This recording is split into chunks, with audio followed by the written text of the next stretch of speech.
Todavía estaba en shock cuando entré en la oficina de Carla. El hospital había llamado esa mañana. Mi papá se había ido. Insuficiencia cardíaca, sin aviso, simplemente se fue. Crucé la puerta, sabiendo ya que iba a pedir algo que ella no querría darme.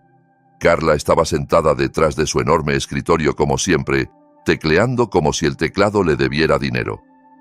«Hola», dije, aclarándome la garganta. «Necesito unos días libres. Mi papá falleció esta mañana. El funeral es en Jalisco, así que necesitaría 4 días». Ella no me miró, solo siguió tecleando. «¿Puedes tomar 2?», dijo con tono plano. Parpadeé. «Es un viaje de 9 horas en auto ida y vuelta». Finalmente levantó la vista. Ni un atisbo de simpatía. «¿Puedes asistir virtualmente?». La miré fijamente, sin estar seguro de haber oído bien. «Es mi papá. Me crió solo desde que tenía 10 años. No voy a verlo por Zoom». Carla se recostó en su silla y suspiró como si yo la estuviera molestando. «Entonces tendrás que elegir. Estamos en medio de la migración norteña. Se espera que todos estén aquí». Eso me golpeó más fuerte de lo que esperaba. Le había dado 3 años a ese lugar. Construí todos los procesos en los que se basaban. Trabajé hasta tarde. Fui cuando estaba enfermo. Cubrí los errores de los demás. «¿En serio?», dije, con la voz endureciéndose. «Nunca he tomado un día por enfermedad. Nunca pedí nada». Ella solo se encogió de hombros. «Esto es negocio. Todos hacemos sacrificios». Miré mis manos. Estaban temblando. No de tristeza, sino de rabia. «Bien», dije en voz baja. «2 días». Ella volvió a su monitor como si yo ya me hubiera ido. Salí de su oficina sin decir más, pero mi cabeza zumbaba.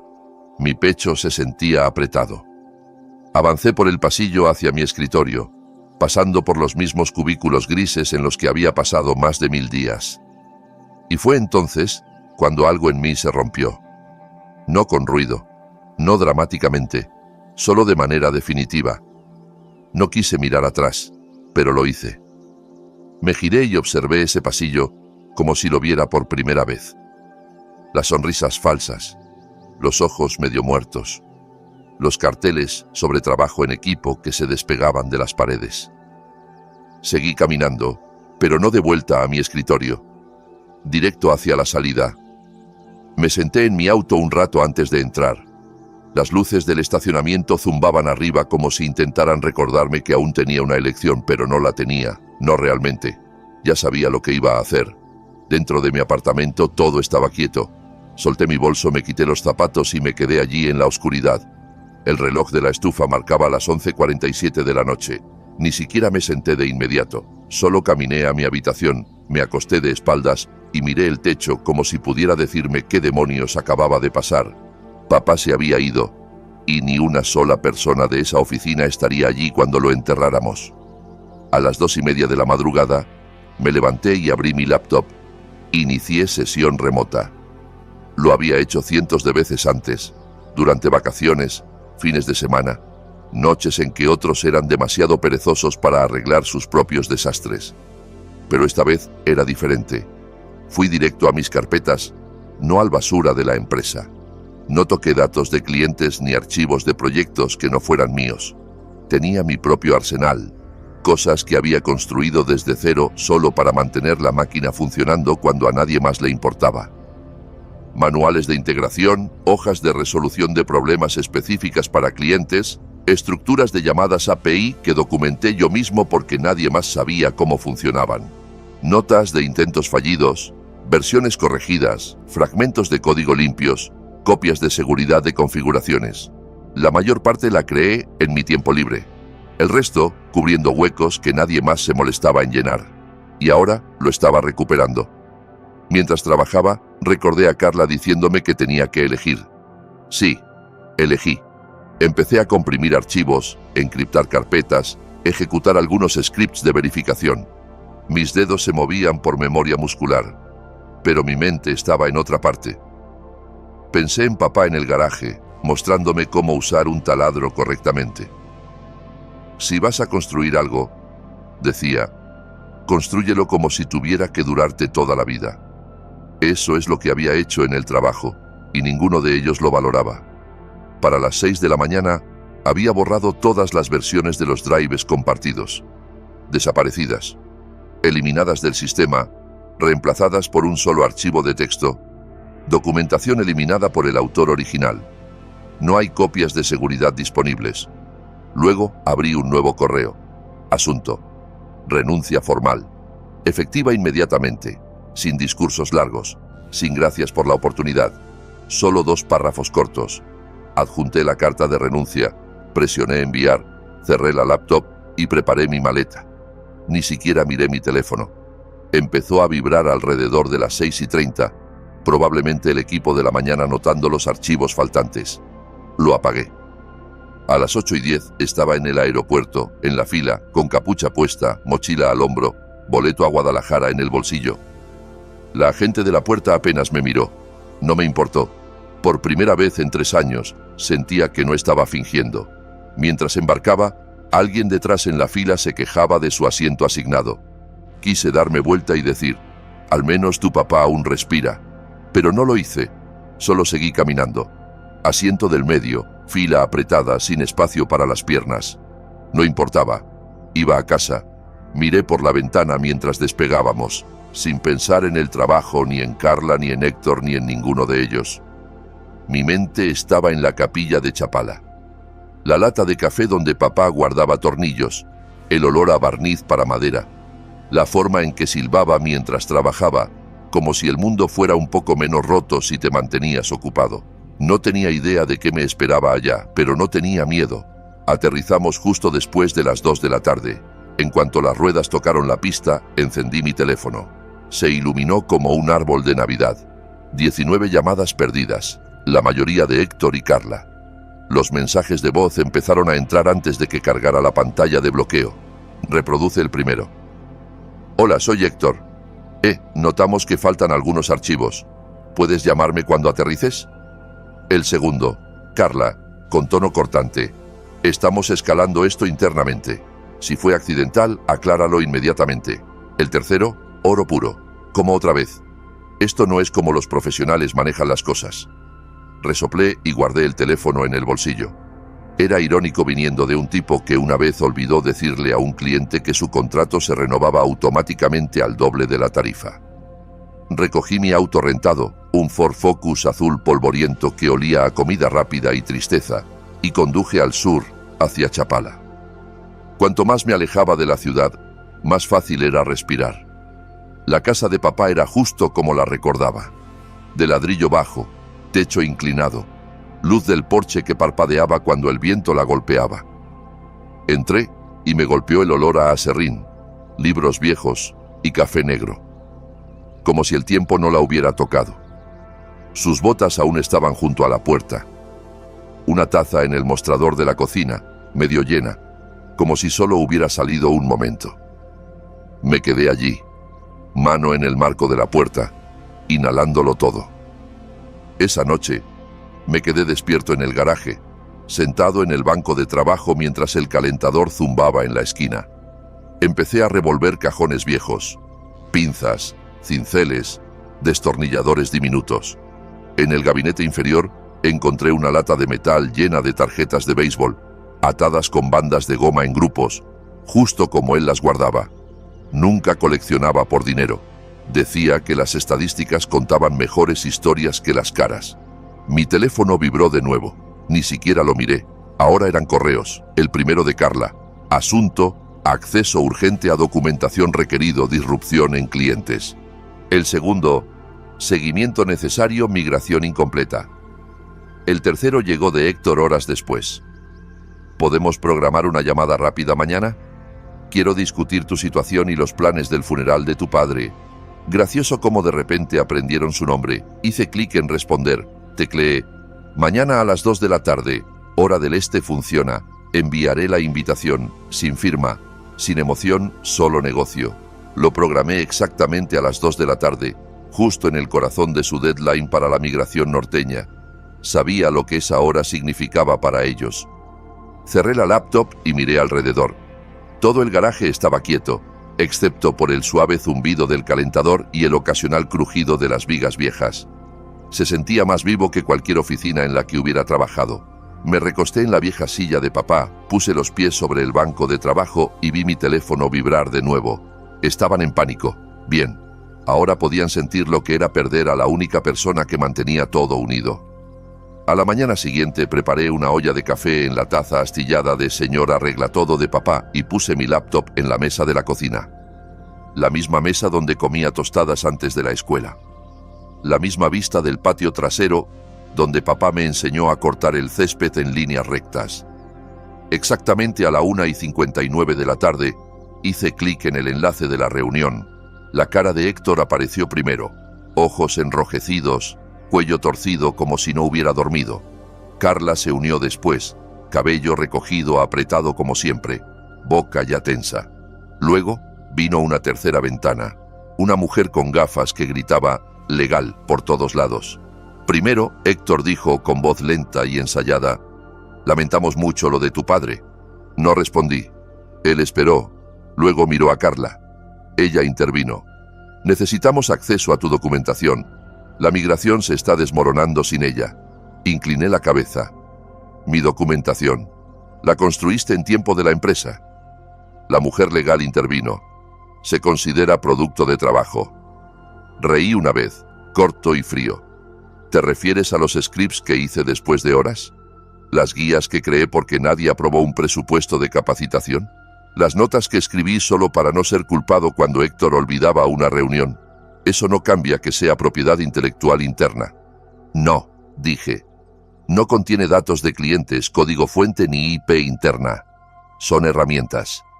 Mis herramientas, construidas porque me dejaron hundirme o nadar y elegí no ahogarme. Carla se inclinó hacia adelante. El equipo de Norteña no puede completar la migración. Las funciones de reportes están muertas. Los clientes preguntan por sus paneles. Tomé un sorbo de café. Suena a un problema de personal. Héctor se frotó la frente. Entiendo que estás de luto, pero realmente necesitamos una solución aquí. Asentí. Tengo una. No me reincorporaré al equipo. No restauraré nada, pero consultaré. Los ojos de Carla se entrecerraron. Disculpa, 300 por hora, mínimo 20 horas, pagado por adelantado. Guiaré a tu gente a través de lo que necesitan, responderé preguntas y los ayudaré a llegar a la meta. Eso es extorsión, espetó Carla. Me encogí de hombros. Es oferta y demanda. Héctor intervino. No podemos aprobar ese gasto sin pasar por finanzas. Entonces hablen con finanzas, dije. Porque el reloj corre, y Norteña no va a esperar mientras tropiezan con copias de seguridad que no existen. Legal se quedó callada, tecleando. También, agregué, no trabajaré alrededor de su horario. Estoy manejando la herencia de mi padre esta semana. Las llamadas se limitan a 2 horas por día. Tendrán la ventana que yo les dé. Silencio. Carla parecía a punto de explotar, pero Héctor ya asentía. Puedes enviar un acuerdo formal. Enviaré términos. Una vez que vea los fondos, programaremos la primera llamada. Héctor asintió de nuevo, como si esto le doliera físicamente. Lo aceleraremos. Legal habló por primera vez desde que tecleaba. Por favor, no elimines más material relacionado con la empresa. No queda nada por eliminar, dije. Ya están parados en el cráter. Terminé la llamada. Sin culpa, sin dudas, solo calma. El tipo de calma que sientes cuando dejas de explicarte a gente que nunca se preocupó. El jueves por la mañana llegó duro. Me puse una camisa negra arrugada, aún oliendo faintly al garaje de papá. No me molesté en plancharla. Él no lo habría hecho. La capilla era la misma donde enterramos a mamá. El mismo vitral, los mismos bancos crujientes, la misma alfombra que siempre se sentía ligeramente húmeda, sin importar el clima. Ahora era el turno de papá. Me paré cerca del frente, manos en los bolsillos mientras la gente entraba. Vecinos viejos, sus amigos del colegio comunitario, un par de tipos de los veteranos del ejército. No vestían elegante, pero todos aparecieron. Tu papá me ayudó a arreglar el calentador de agua durante una tormenta, dijo un hombre palmoteando mi hombro. No me dejó pagarle, añadió otro. Incluso su peluquera vino, sosteniendo una cajita de galletas de azúcar. Odiaba los cortes de cabello, rió ella. pero siempre me traía pastel en julio. No hablé mucho, solo asentí, abracé a unos pocos, lo absorbí todo. Luego vi al señor Banner, mi profesor de taller de la secundaria, bajando por el pasillo. Las mismas gafas gruesas, el mismo andar rígido. Me dio un abrazo como si aún tuviera 17. Tu papá nunca dejó de presumirte, dijo con voz gruesa. Cada vez que lo veía, era mi hijo, construyó todo ese maldito sistema solo. Era su mundo entero. Mi garganta se apretó. Solo asentí. No pude decir una palabra. El servicio fue simple. Unas oraciones, un himno que le gustaba a papá. Un tipo del colegio dio un corto elogio sobre cómo papá siempre arreglaba las máquinas expendedoras cuando el mantenimiento no lo hacía. No fue florido, no fue largo, pero fue real. Después salí, saqué mi teléfono y vi el número. 27 llamadas perdidas. Lo guardé sin leer los nombres. Caminé hacia atrás hasta el cobertizo. En el banco estaba un pequeño colgante de madera, aún áspero en los bordes, medio lijado, el agujero para el cordón sin perforar. Lo recogí, lo giré en mi mano. Lo había estado haciendo para mí. Recordé que me mostró el diseño un mes atrás. Dijo que era nogal de un árbol que cortó en el patio de la tía Juana. Agarré papel de lija y me puse a trabajar. No rápido, no cuidadoso, solo constante. No sentí orgullo ni smug ni justificación, solo claridad. El viernes por la mañana estaba de vuelta en la mesa de la cocina de papá. Café en una mano, laptop abierta, auriculares puestos. La llamada de Norteña empezó a las 9 en punto. Todo su equipo estaba allí, más Héctor, Carla y un tipo que no reconocí, que parecía no haber visto el sueño en 3 días. Héctor carraspeó. Tuvimos que posponer la presentación. Norteña no está feliz. Tomé un sorbo de café. Suena a un problema. Carla intervino. Necesitamos arreglar esto ahora. Amenazan con retirarse. Asentí. Entonces empecemos. Compartí mi pantalla y los guié línea por línea, error por error. Enlaces API rotos, consultas fallidas, scripts de reportes muertos que intentaron parchear con copias y pegues. Un proceso había estado mal configurado por 3 meses. Lo señalé en enero. Nadie lo tocó. Héctor intentó acelerar. ¿Podemos saltar el fondo y solo...? No, corté. Están pagando por claridad. Tendrán claridad, no atajos. Se calló. Seguí respondiendo sus preguntas una por una. No lo endulcé. No suavicé el tono. Esta parte se rompió porque alguien borró la lógica de respaldo. Este reporte falla porque la conexión a la base de datos se agota cada tercer intento. Les dije eso en diciembre. Esto es lo que pasa cuando dependen de cinta adhesiva y pasantías. A la mitad nadie discutió, solo asintieron tecleando furiosamente, pareciendo gente reconstruyendo un avión en pleno vuelo. 1 hora y 47 minutos después cerré la sesión. Héctor se inclinó. Apreciamos tu ayuda. Era necesario, añadió Carla. Te necesitaremos de vuelta el lunes para finalizar el resto. Negué con la cabeza. No está en nuestro contrato. Pero aún tenemos preguntas, dijo ella. Norteña. Entonces escríbanlas. Espera, dijo Héctor. ¿Dices que no estás disponible el lunes? Estaré en la oficina del abogado de mi papá el lunes por la mañana. Prioridades.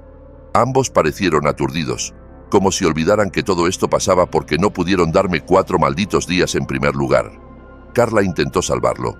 Bueno, solo dinos cuando estés disponible. Hice clic en salir de la reunión. Esa era la belleza de ser prepagado.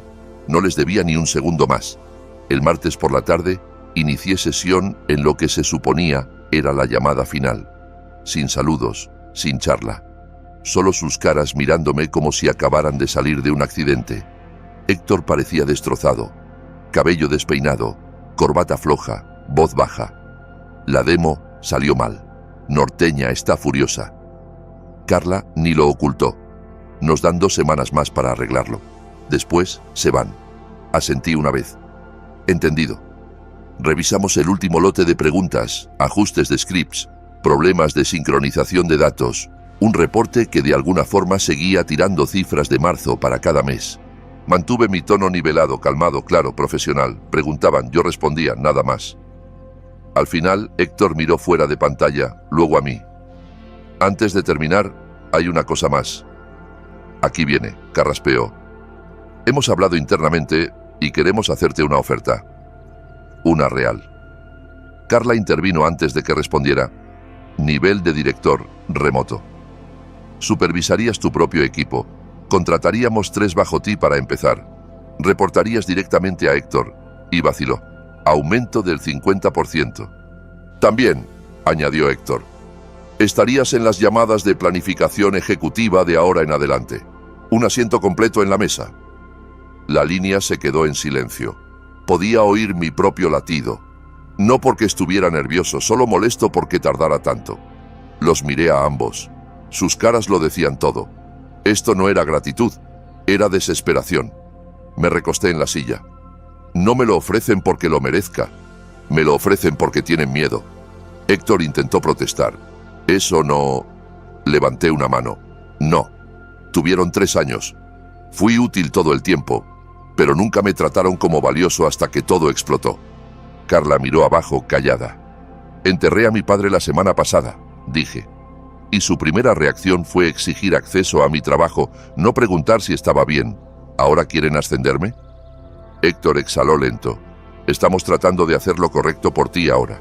Di una media sonrisa. Demasiado tarde. ¿Hay alguna versión de esta oferta que considerarías? Preguntó. No, dije. Porque no se trata del título o el dinero. Se trata de que tuve que quitarles todo solo para ser notado. Carla susurró. No nos dimos cuenta. No les importó darse cuenta. Corté. Y esa es la diferencia. Otro silencio largo. Lo dejé colgar. Luego hice clic en salir de la reunión. Limpio, final. Papá solía decir que la gente solo muestra sus cartas bajo presión. Resulta que tenía razón. 2 semanas después, recibí un correo de Cameron en finanzas. Asunto: actualización sobre Norteña. Lo abrí sin mucho pensamiento. Norteña se retiró. 3 otros clientes están revaluando. Solo pensé que querrías saber. Sin hola, sin firma. Solo eso. Miré la pantalla un segundo. No sentí smug.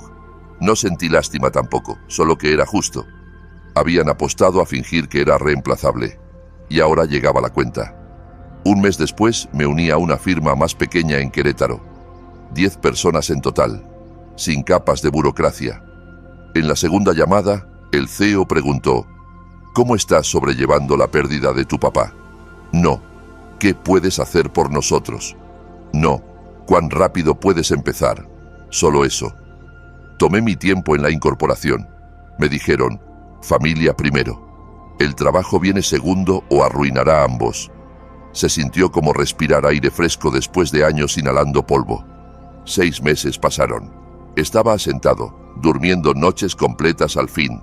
Garaje limpio, taller de papá reorganizado. Fue entonces cuando lo vi. Un mensaje en LinkedIn de Héctor. Sé que manejé las cosas mal. Estoy tratando de cambiar. Tenías razón en todo. Tu papá sonaba como un hombre remarcable. Lo miré un rato, no porque no supiera qué decir, solo decidiendo si valía la pena. Finalmente respondí: lo era. Gracias por reconocerlo. Eso fue todo. Sin rencores, sin segunda ronda, solo cierre. Esa noche puse el colgante de madera en mi escritorio. Nogal liso ahora. Lo había terminado de lijar 2 meses atrás, justo como él lo habría hecho. No perfecto, pero sólido como él. A veces el movimiento más fuerte no es quemar el lugar, es caminarte con todo lo que no se daban cuenta que necesitaban y dejarlos sentados en el silencio que dejaste atrás.